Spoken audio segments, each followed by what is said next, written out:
नमस्कार, हर खबर हरियाणा में आपका स्वागत है। मैं हूं आपके साथ भावना त्रिपाठी। रुक करेंगे प्रदेश की तमाम बड़ी खबरों की ओर। मुख्यमंत्री नायब सिंह सैनी ने कुरुक्षेत्र सेक्टर 4 में संत शिरोमणि ब्रह्मानंद सरस्वती महासभा की तरफ से आयोजित अभिनंदन समारोह में बतौर मुख्य अतिथि शिरकत की।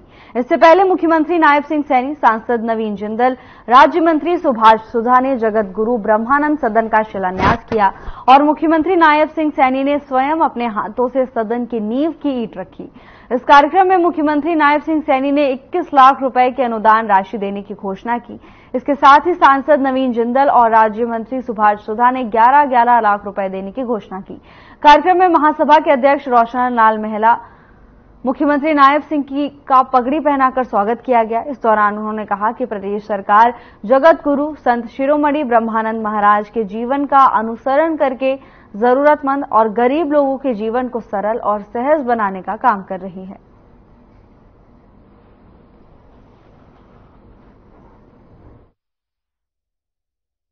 मेरा ये परम सौभाग्य है कि आज जगत गुरु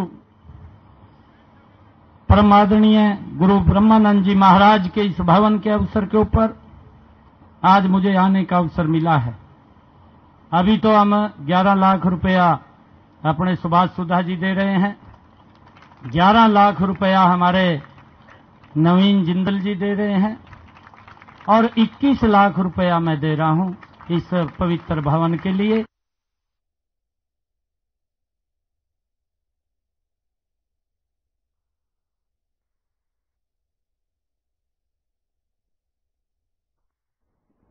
आम आदमी पार्टी पंजाब की कैबिनेट दर्जा प्राप्त विधायक बलजिंदर कौर ने फतेहाबाद में बदलाव जनसभा को संबोधित कर हरियाणा के लाल अरविंद केजरीवाल के लिए जनता का समर्थन मांगा। उन्होंने कहा कि अरविंद केजरीवाल ने दिल्ली और पंजाब की राजनीति बदल दी, अब हरियाणा की बारी है।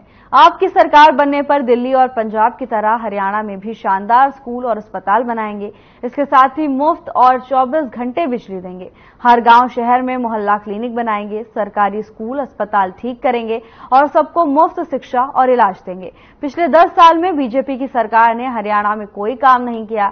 इस दौरान हरियाणा के वरिष्ठ प्रदेश उपाध्यक्ष अनुराग ढांडा भी मौजूद रहे। कैबिनेट मंत्री बलजिंदर कौर ने कहा कि हरियाणा में भी पंजाब जैसा माहौल देखने को मिल रहा है और लोग खुद घरों से बाहर निकलकर आम आदमी पार्टी की जनसभाओं में भाग ले रहे हैं। इससे उन्हें साफ तौर पर अंदाजा हो गया है कि हरियाणा में भी आम आदमी पार्टी पूर्ण बहुमत से सरकार बनाने जा रही है।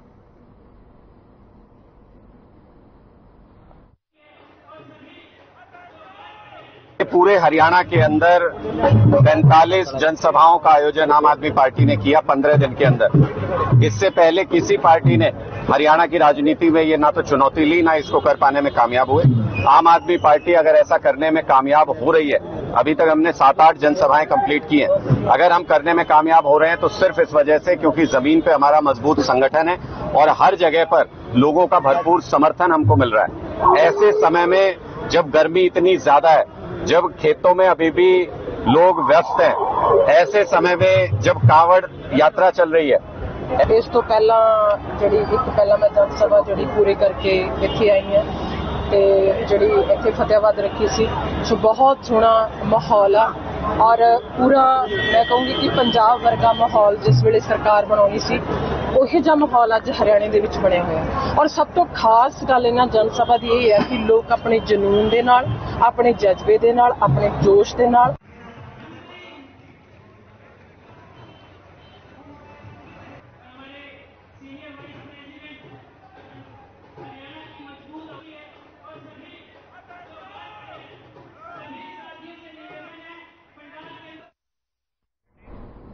कोसली विधायक लक्ष्मण सिंह यादव ने पूर्व मुख्यमंत्री भूपेंद्र सिंह हुड्डा के हरियाणा मांगे हिसाब पर निशाना साधा। उन्होंने कहा कि कोसली का करोड़ों की लागत से बना आरओबी आपके कार्यालय में बना जो 2 साल में जर्जर हो गया, जिसे अब दोबारा बनाना पड़ रहा है। इसी प्रकार यहां की आईटीआई बिल्डिंग, पीएचसी बहुआ जर्जर होकर गिरने के कगार पर है। इन सब में कितना भ्रष्टाचार हुआ और किस किस ने कमीशन खाया है, हुड्डा साहब हिसाब दो।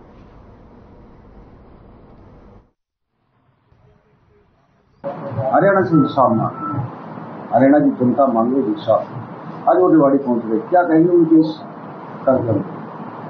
एक तो पार्लियामेंट जो चुनाव था 2003 में इन्होंने जो झूठ का प्रोपगंडा अपनाया था, संविधान तोड़ देंगे, आरक्षण को खत्म कर देंगे, वो कई लोगों को जहन में आ गया, लेकिन काठ की हंडी बार बार चढ़ती नहीं है।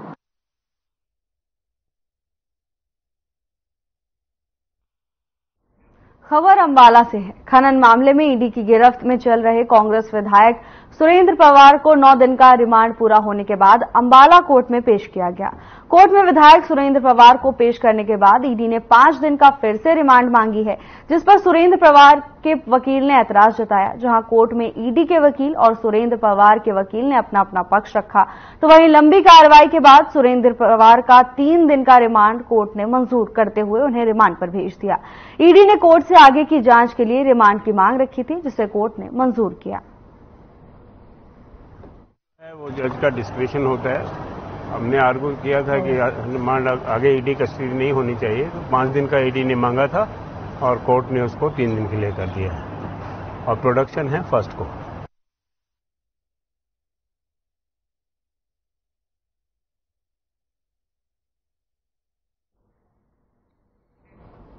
मुख्यमंत्री नायब सिंह सैनी जरूरी मीटिंग के लिए दिल्ली रवाना हो गए हैं। इस दौरान उन्होंने रेलवे स्टेशन पर पत्रकारों से बातचीत की और कांग्रेस, गांधी परिवार और इंडी गठबंधन पर निशाना साधा। उन्होंने कहा कि राहुल गांधी को भारतीय संस्कारों की जानकारी नहीं है। लोकसभा चुनाव के दौरान कांग्रेस ने देश की जनता से संविधान को लेकर बड़ा झूठ का बड़ा चक्रव्यूह रचा था। राहुल गांधी ने पवित्र संविधान की प्रति लेकर जनता के बीच झूठ बोलने का काम किया है। राहुल गांधी ने कहा था कि यदि मोदी फिर से देश के प्रधानमंत्री बने तो संविधान खत्म हो जाएगा। इसके साथ ही लोकसभा चुनाव के दौरान एक जनसभा को संबोधित करते हुए राहुल गांधी ने कहा था कि जिस दिन नतीजे आएंगे उसी दिन जनता के खाते में 8,000 रुपए खटखट आ जाएंगे। राहुल बताएं वो 8,000 कहां गए। इसके साथ ही उन्होंने कहा कि प्रधानमंत्री नरेंद्र मोदी के 10 साल के कार्यकाल में दुनिया के अंदर भारत का रुतबा बढ़ा है।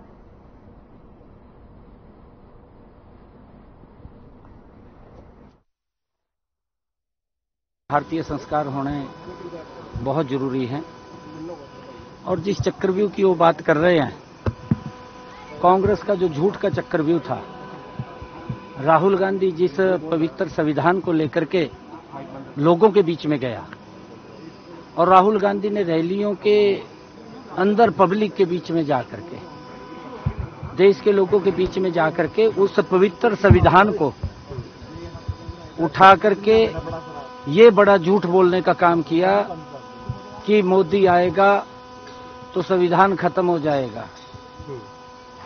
एक और झूठ उसने बोला, ये तो मंच के ऊपर उसकी वीडियो है। राहुल गांधी को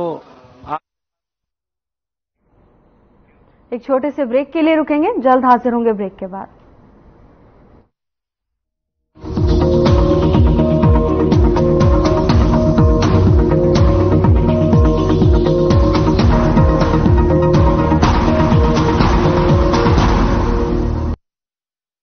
क्या रंग खिला, क्या रूप सजा, मैं ही नहीं दुनिया ने कहा।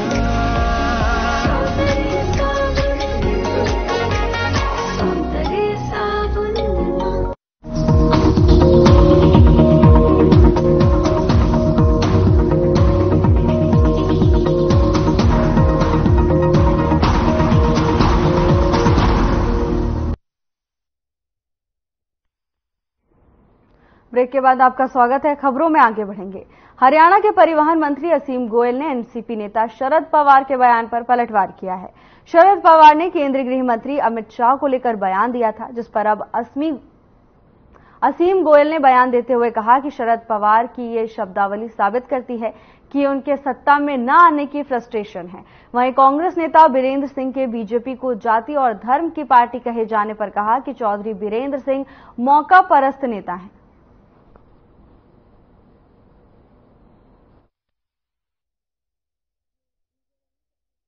पवार साहब उम्र के नाते भी और अनुभव के नाते भी इस देश के वरिष्ठतम नेताओं में से एक हैं और मेरा मानना है कि ऐसी जो भाषा का इस्तेमाल है वो केवल वही आदमी कर सकता है जो राजनीति के अंदर इतना लीन हो गया कि उसको एक इंसानी या सामाजिक रिश्ते नहीं दिखते, और ये कोई अच्छा मैसेज नहीं है।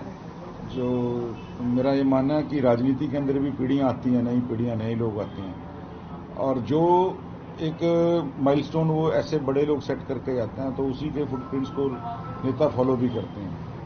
तो ये जो शब्दावली है ये कहीं भी मान्य नहीं है, और सरकार में ना आने की फ्रस्ट्रेशन इन शब्दों में जो है उनके झलकती है।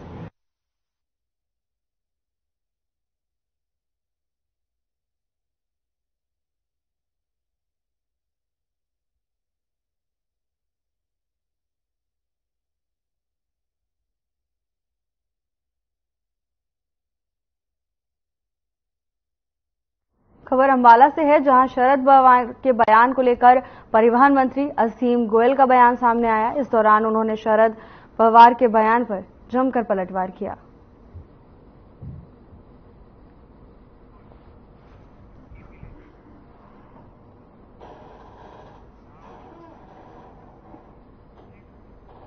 बीजेपी के सचिव ओम प्रकाश धनखड़ ने कांग्रेस पर जमकर निशाना साधा। धनखड़ ने कांग्रेस को गप्पो डसन कहकर संबोधित किया। कांग्रेस के पास देने के लिए कुछ भी नहीं है, ये सूखे खटाखट है। उन्होंने कांग्रेस के हुड्डा गुट द्वारा चलाए जा रहे हिसाब मांगो अभियान को लेकर भी खूब कटाक्ष किया।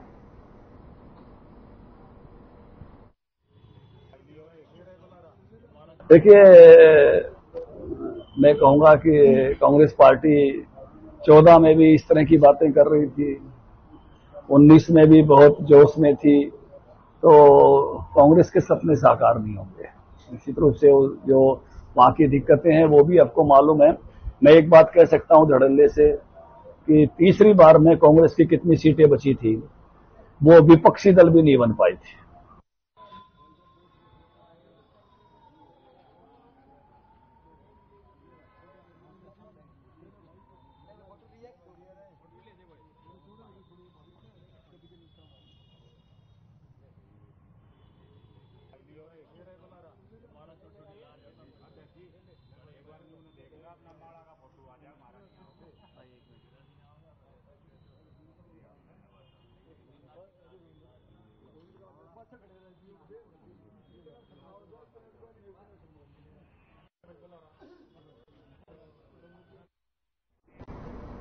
हरियाणा की पूर्व मंत्री और झज्जर की कांग्रेस विधायक गीता भुक्कल ने प्रदेश की बीजेपी सरकार पर जुबानी हमला बोलते हुए कहा कि आगामी विधानसभा मानसून सत्र में पूरी तैयारी के साथ बीजेपी सरकार आएगी। कारण यह है कि इस बार मानसून सत्र में विपक्ष अपनी पूरी तैयारी के साथ आने वाला है। इसके साथ ही उन्होंने कहा कि बेरोजगारी, किसान, युवा और कानून व्यवस्था ऐसे मुद्दे हैं जिन पर कांग्रेस सरकार को घेरने वाली है।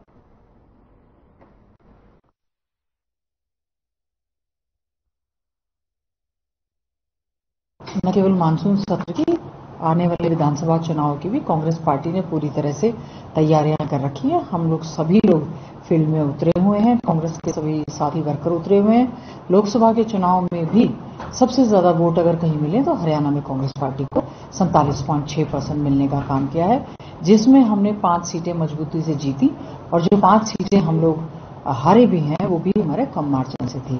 और आने वाला जो मानसून सत्र है वो बहुत ज्यादा हंगामेदार होगा, क्योंकि विपक्ष के पास बहुत सारे मुद्दे हैं।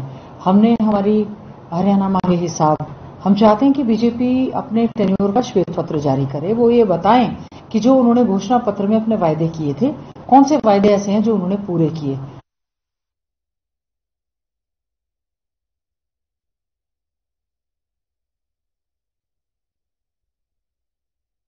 पार्लियामेंट्री बोर्ड की सदस्य और पूर्व सांसद डॉक्टर सुधा यादव ने विधानसभा चुनाव लड़ने का संकेत दिया है।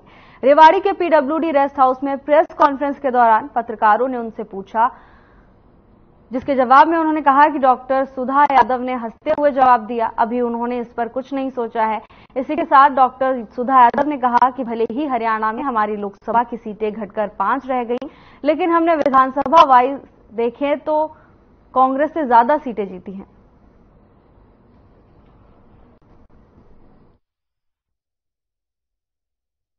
पार्टी के यशस्वी प्रधानमंत्री आदरणीय नरेंद्र मोदी जी के नेतृत्व में इस देश में तीसरी बार एनडीए की सरकार बनी है। एनडीए की सरकार बनाने के लिए देश के मतदाताओं ने जो हमारा साथ दिया, उसका मैं तहे दिल से आभार। नूह खंड के गांव के सरकारी स्कूल प्रांगण में डंपिंग स्टेशन के विरोध में तकरीबन 50 गांव के किसानों और गणमान्य लोगों की महापंचायत हुई। महापंचायत में फैसला लिया गया कि इस मामले में मजबूती से लड़ाई लड़ने के लिए कमेटी का गठन किया जाए। साथ ही आगामी गुरुवार को उपायुक्त धीरेन्द्र खड़गटा को सैकड़ों की संख्या में पहुंचकर ज्ञापन दिया जाएगा।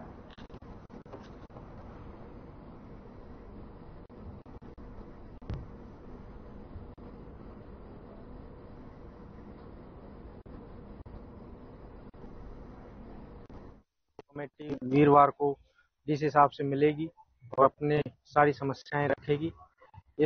अगर यहाँ डंपिंग यार्ड बनता है तो यहाँ ये फैसला ये लिया गया है, जो हमने अखबार के माध्यम से देखा था और यहाँ सर्वे करते हुए भी देखे थे, उस वजह से हमें मालूम हुआ।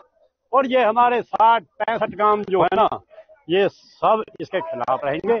44 गांवों का आज यहाँ लगभग अखबार के माध्यम से ये सुना गया था, जैसे हमारे सरपंच साहब से भी पूछा गया एंट्री से कि प्रशासन यहाँ आया और डंपिंग स्टेशन यहाँ कोई प्रस्तावित है ईडरी गांव में। ये बहुत इतना अच्छा है। यहाँ जिला तहसील है, उप तहसील है, ब्लॉक है, यहाँ अपना ITI है और इसके नजदीक ये डंपिंग स्टेशन के विरोध में आज लगभग 50-60 गांव के लोग यहाँ पहुंचे हैं। विरोध में 100 गांव के लोगों ने प्रस्ताव भी दिया है।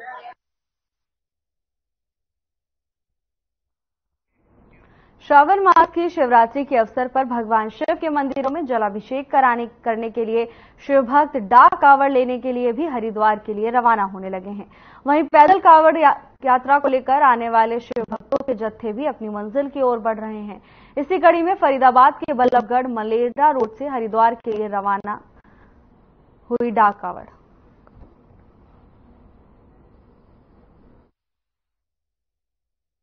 हमारी 7वीं साल डाक कावड़ है। हम हर साल जाते हैं भोले बाबा को दर्शन करने के लिए। कहाँ से लेके कहाँ तक जाते हो आप? हरिद्वार से बल्लभगढ़। हरिद्वार से बल्लभगढ़। कितने बंदों की टीम है आपकी? 30-40 बंदों की। 30-40 बोले हैं। हाँ। तो कैसे लेके आते हैं, क्या कुछ बताइए। डाक कावड़ लाते हैं भाग के। डाक कावड़ कब जल उठाओगे, कब पहुँचोगे, कितने समय रहता है? 1 तारीख को उठाएंगे, 2 तारीख को चढ़ाएंगे। हरिद्वार से कावड़ लेकर आने वाले शिव भक्तों का आना लगातार जारी है। इसी कड़ी में रादौर से प्रतिदिन सैकड़ों शिव भक्त कावड़िए बम बम भोले के नारे लगाते हुए अपने गंतव्य की ओर बढ़ रहे हैं। वहीं कावड़ियों को किसी प्रकार की दिक्कत ना हो, इसके लिए अनेक धार्मिक और सामाजिक संस्थाओं ने कावड़ शिविर लगाए हैं। वहीं पुलिस प्रशासन ने भी व्यापक प्रबंध किए हैं, जिसको लेकर थाना प्रभारी महेंद्र ने जानकारी साझा की।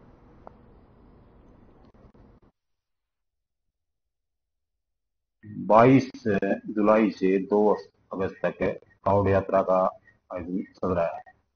इस कावड़ यात्रा को सुरक्षित और सफल बनाने के लिए हमने यात्रा ट्रैफिक को कंट्रोल करने के लिए और धीरे चलाने के लिए JMIT चौक के ऊपर बैरिकेड लगाए हैं, भूखा चौक पर बैरिकेड लगाए हैं।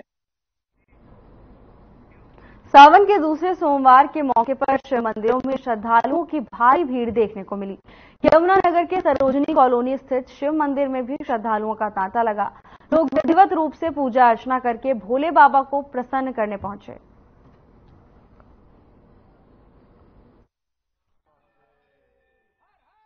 देखिए, श्रावण मास जो है वो भगवान शिव जी को अत्यंत प्रिय है। माता पार्वती ने भगवान शिव जी को पति रूप में पाने के लिए श्रावण मास में ही तपस्या की थी, निराहार रहकर। मैं केशव प्रधान अम्बाला सिटी से।